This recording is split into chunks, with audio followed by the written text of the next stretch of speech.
Hello and welcome back. So today I just want to go over a few things. One, where I've been. Two, we're going to go over F1 Academy and where they are right now. And three, we're just going to hit some quick fire rumor milly things that I've seen that I just want to talk about because I think it'll be fun.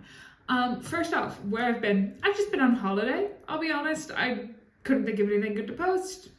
And I needed to be on holiday. I moved, I did all that. So I've been gone, but I'm here now. And hopefully we'll be back on the same schedule as we once were. Moving straight along and rapid firing through today, because unfortunately, because of the move, I still don't have a ton of time to do research stuff all the time, which is a bit annoying, but we move forward. I want to talk about where I've got everything in the world open on my laptop right now. I just want to talk about what we've been doing F1 wise, how that's been going, specifically for F1 Academy. So I feel like the last time I touched on this, correct me if I'm wrong, they'd only raced 1 or 2 weekends. We're now through the first 4 weekends of their 7-weekend run, which means we've actually done 8 races of the, hold on, I'll get there, of the 14 races. Yes, we've hit Shanghai, Jeddah, Miami, and Montreal. As some of you may be aware, when they went to Miami, there was severe weather delays, lots of rain, very unsafe track conditions. So they actually ended up canceling that race, and who was it? Only one person. Only Chloe Chambers got points for the second race because she was in pole position and had the fastest qualifying lap. I can't remember off the top of my head what it was. And then they raced 3 races instead in Montreal instead of 2 in Miami. So they did make up that race. But if you go onto the F1 Academy website, that is why it's 3 under Montreal and only 1 under Miami, really. We've had pretty good races, to be honest, throughout the season so far. Feels a lot more variant than last year, even though after 4 weekends, Dorian Penn is very much pulled ahead. She's a good 20 points above Chloe Chambers and over 30 points above Maya. Let me see where it is. Yes. The nice thing is we haven't had someone go, I say the nice thing. The thing that keeps it entertaining this season a bit more for me is that it's not every race is getting won by the same person. So in Shanghai, we had Pomowski and Penn win, and then Jeddah was Lloyd and Weg. Miami was only Penn, but that is because of the rain delays, and then Penn won in Montreal as well as Fabelmeyer and Chambers winning in Montreal as well. So we've had a lot more variation in that, which I think is great. It seems to be quite a bit more competitive, to be honest, than it had been. We have yet to have a wild card driver get in the points, but as I discussed last time, it can be a lot harder to have a wild card driver place in the points because they are spending significantly less time in the car. If you remember from the Drive to Survive series we covered, you saw how Leah Block, it took her a while because she came from rally car, right? So since not all of these girls are coming from single seater, it does take them a bit longer. So I'm not very shocked about that. Aside from that, there's only Cronin is the only one who hasn't scored any points as a regular driver, to be honest. Everyone else has scored at least 1 point. Yeah, it's shaping up to be a lot more interesting in your top 5. So you have Penn, Chambers, Weg, Lloyd, and Pomowski in the top 5. And it seems a bit more interesting. It seems a bit more competitive. Unfortunately, I've had to work every single day they've been racing, so I have not been able to watch a live race yet. Hopefully for some of these last ones, I will.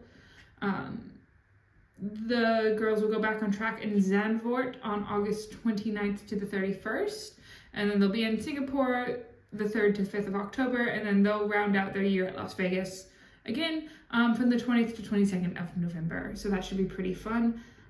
Team-wise, where Prima Racing is in the lead, Campos Racing second, MP Motorsport, Rodin, Art Grand Prix, and then High Tech is in last.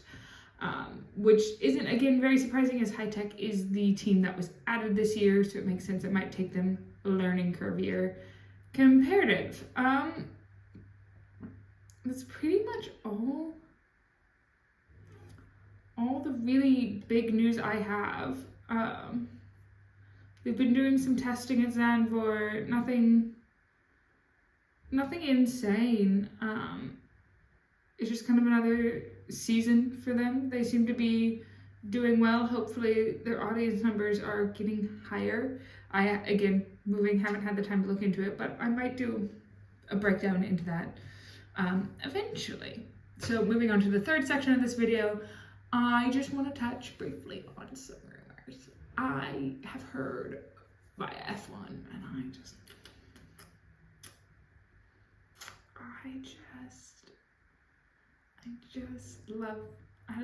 I love when people get fired. It's so much more entertaining. So as I discussed, I believe last time I was on here, Christian Horner has been fired. There's really no other way of saying it. He's been fired. I don't think it was his choice to leave, any of that. Since then, the team seems to be doing just as good as they had been. Yuki seems to be doing a bit better, which is what I care about personally. He is one of my favorite drivers.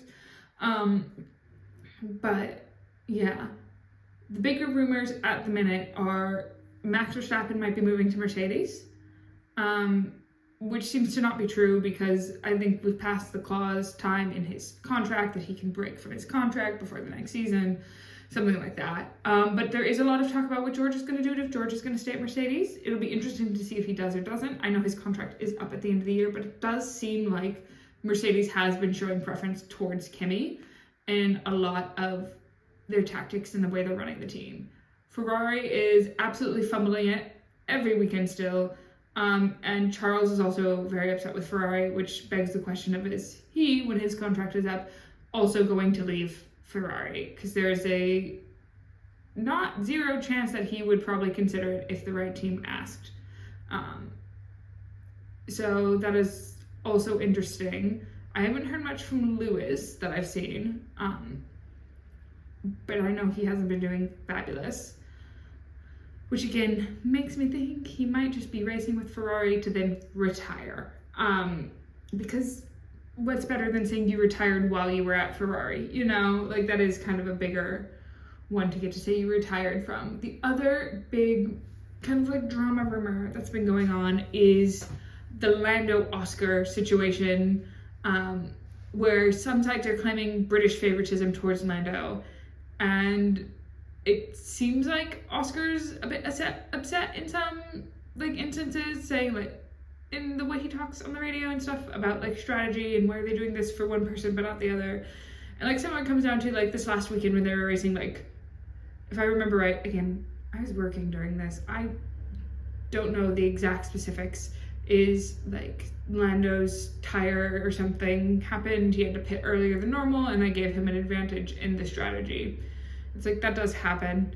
But I'm interested to see if they actually have any animosity towards each other or not. Because it's one of those hard things where it's yeah, you can be really mad at each other on track and then be fine, right? So I'm interested to see if this does affect their working relationship, if this does affect either of their decisions to stay with McLaren in the future, because I think their contracts both go through 2026. So they're there for a minute. It'll be interesting to see if they stay there permanently or not. Because I do know right now the issue that it's going to become is McLaren is a 1-2 currently in the driver's standings, and it is a 10-point difference. I'm pretty sure off the top of my head here. It's within 10 points. So it's a race. It is a race difference. So it'll be interesting to see if they choose as a team who gets to be world champion, if they just let them race for it, which I think is the preferable choice to 99% of fans who aren't the absolute diehards who are so-and-so needs to be world champion, you know? And it'll be interesting to see if this causes any issues in their further working relationship, or if we'll come back from summer break, because I think we might have started summer break. Again, I've been everywhere, but online for this at the minute. I've got a feeling the summer break is, if it hasn't started this week, it's starting soon. So it'll be interesting to see coming back from summer break if other teams end up upgrading the cards in a way that it now makes everybody more competitive, because McLaren is a good 100-something points ahead of everybody else. It might be multiple hundreds of points ahead of everybody else. So it's at the minute, it seems like McLaren has the constructors title, which as someone who lives in the UK is wild. So it'll be interesting to see if they can keep that momentum going, or if they're absolutely going to screw themselves in the second half of the season. I would love to know what you think. If you have any opinions on the rumors, anything, just drop them down below. And I will see you next time for a different lecture, hopefully, that has a bit more research and a bit more time available to it, to be honest. I will see you next time. Bye!